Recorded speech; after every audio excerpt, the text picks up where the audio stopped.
Hey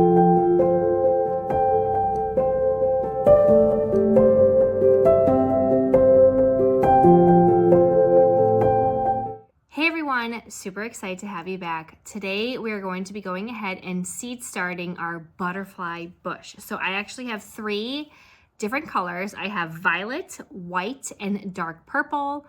I am going to go ahead and see if I can get these started. They have been in my fridge. We were doing some cold stratification earlier back in December. So they've been in my fridge since December 31st. So it has been roughly 3 to 4 weeks in the fridge, and they are super teeny tiny, and hopefully I can pick them up off of these damp paper towels, get them in some 6-cell seed trays, and we will see if we can go ahead and get them germinated. All right, so this is actually going to be my first time seed starting the butterfly bush.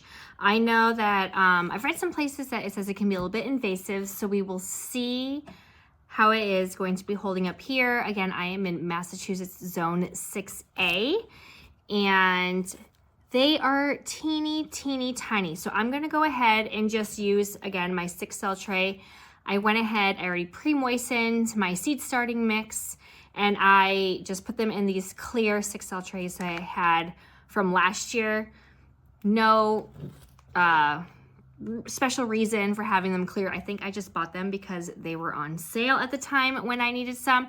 So I'm gonna go ahead and get my plant tag and my garden marker, and we're gonna go ahead and label these, and then we're gonna start with the dark purple, then the violet, and then the white. And then we're gonna go ahead and put some burpee organic vermiculite on top. I'm assuming because they are so small, they're probably gonna want some light to germinate. So I'm just gonna go ahead and put a thin layer of that, and then go ahead and spray them down with some water and get them under the grow. All right, so I already got my 6-cell trays ready to go. I just used some pre-moistened seed starting mix, and I went ahead and sifted any of the larger pieces out.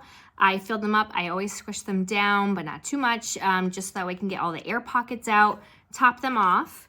And we're gonna start with our dark purple butterfly bush. So I did read about it, and some people are saying that this can be invasive and that you should get butterfly milkweed instead, but I am going to go ahead and try and plant it on the other side of my fence to make more of a barrier.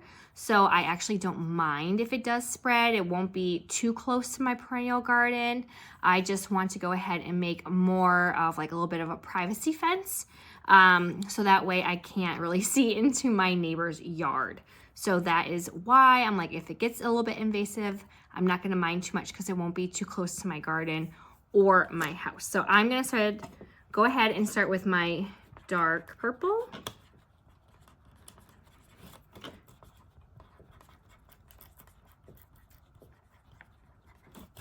All right, so we're gonna get that in.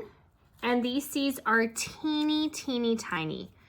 Now, did I bring a toothpick or something to help me poke these out? I did not. So we are going to do our best. I mean, I don't even know if you can see. Look how tiny that is. It is tiny.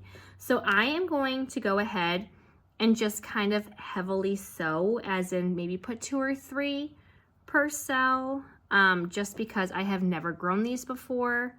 I am not sure how well these will germinate, but again, these have been sitting in my fridge on a damp paper towel since December 31st. I did go ahead and try my best, I should say, to switch the paper towel out so that way it didn't get mold. But even so, there are some green spots. So that is why I really wanted to go ahead and get as much planted this weekend as I could from things that I did start the cold stratification process with you guys last month. And I feel like I'm probably starting things way too early, but I do have the space in case they do have some success with germinating and letting them grow out. I would rather put some more established plants outside because of the slugs. My biggest arch nemesis last year were the slugs. They devoured everything that I tried to direct sow outside. I was literally pulling them off by the cupfuls on the weekends, and I would try and go out there in the morning if I could before work, and it was just impossible. So like all of my zinnias that I did direct sowing with, they were completely eaten, and I think I had one zinnia of the hundreds that I planted outside. So this year I'm going to go ahead and start everything inside, or with winter sowing. And then hopefully if we go ahead and get some grass in the backyard, all right, I think I got them all, that will help with the slugs. Right, so up next, we're going to be doing the white butterfly bush. And I just wanted to show you that they are starting to get some green spots. So that is why we are going to go ahead and pluck them out. And again, they are super tiny. I am hoping that I can just pick them up as best as I can and get them into the soil because they are so small. And I did purchase these on Etsy. I believe it was Seedville, USA. They had some good pricing on their seeds, and I feel like you did get a lot for how much you paid for. And I did seed swap some of these for some floret seeds online through Facebook. So if you have not checked out my seed swapping video, go ahead and do it. I am still currently doing it as we speak. I just sent out another envelope for some zinnias because apparently I don't think I have enough. Zinnias I absolutely love. I cannot wait to start those inside. And I am trying to get all the varieties that I can. And every time I watch someone else's video on YouTube, I'm just like, oh my gosh, I didn't even think of that. So I just keep seed swapping and asking if people have different varieties. And since I feel like I can't have enough, why not? All right, I think I got all of these. So these were the violet. Plug those in. And then next we're going to go ahead and do the white. And hopefully those are looking pretty good because you just never know. All right, these are still looking really good. So these ones right here, like I said, I tried swapping them out halfway through. So I'm just gonna go ahead and make sure that soil is good. And then I am just gonna lightly coat these again with some vermiculite. But they are just so dang small. Like, I'm sorry, I don't even know how you can pluck these off and to save them. I would have no patience for this. Even just like sifting through the cone flour, like that was a process I would do in the morning when the kids were still sleeping. I would wake up because you do need to focus. And then with my black eyed seasons, I'm like, forget this. I am just gonna go ahead and just leave as much intact and just throw it out later into the soil as is. All right, I think I almost got all of these. And then we're gonna go ahead and get the vermiculite on and get them under the grow lights and the heat mat, which I do have my lavender on as well. And then under a humidity dome. And then I can't wait to do some check-ins and see. All right, pretty sure I got all of the white ones. So they're on. I'm gonna put my little plant marker on, and then we're gonna go ahead and get some vermiculite. I just like to go ahead and sprinkle a light dusting on just to help with the moisture control, especially because I do like to go ahead and spray just about every day or every other day with my mister just to keep the soil moist because we want our seedlings to pop up and not dry out. All right, so like I said, a light dusting, as you can see here, and we're gonna go ahead and get them on the heat mat, and I'll see you in a second. All right, I did lightly mist these before putting them in. So we have our violet, dark purple, and white butterfly bush in our 6-pack cells. And I'm gonna go ahead and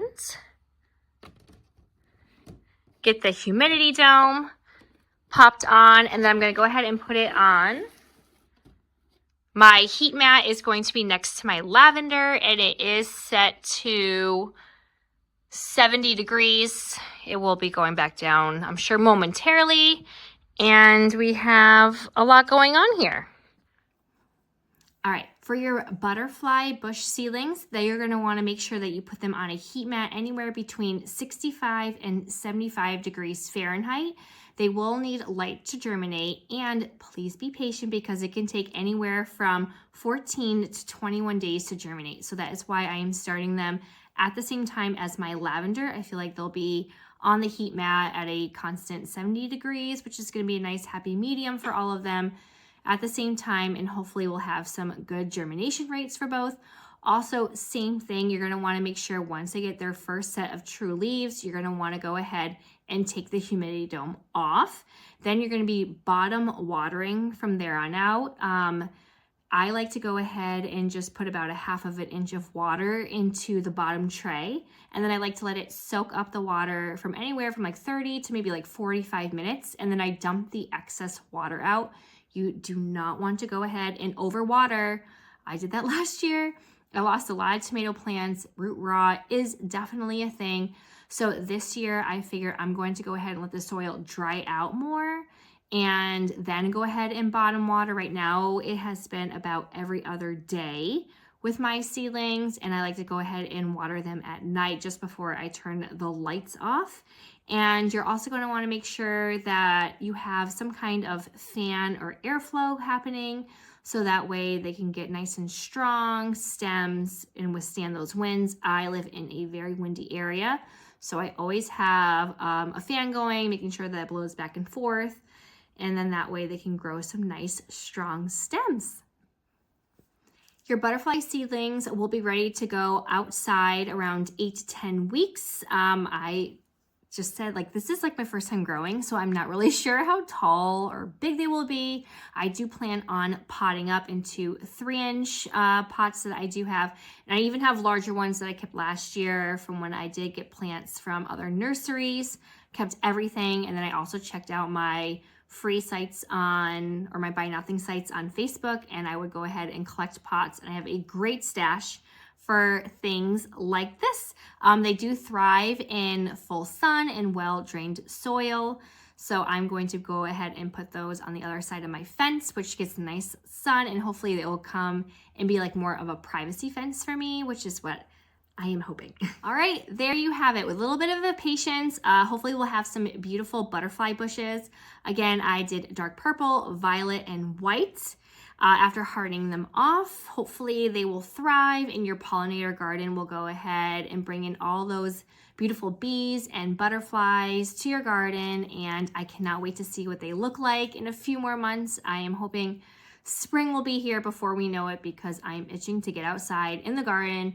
I am sick of being cooped up in this freezing cold and the snow. It's just not my thing anymore. I always thought, oh, I would take, you know, winter over the dead heat when I lived in New Orleans. No, I think I will take a happy medium and just have it to be vegetable season and, you know, thriving gardens. So thank you again so much for hanging out with me today. If you could please like and subscribe, that would mean the world to me. I hope you are going to be going ahead and coming along for my journey as a new gardener, and we can learn together and see what everything looks like, you know, come this spring, summer, and fall. Thanks again. Bye.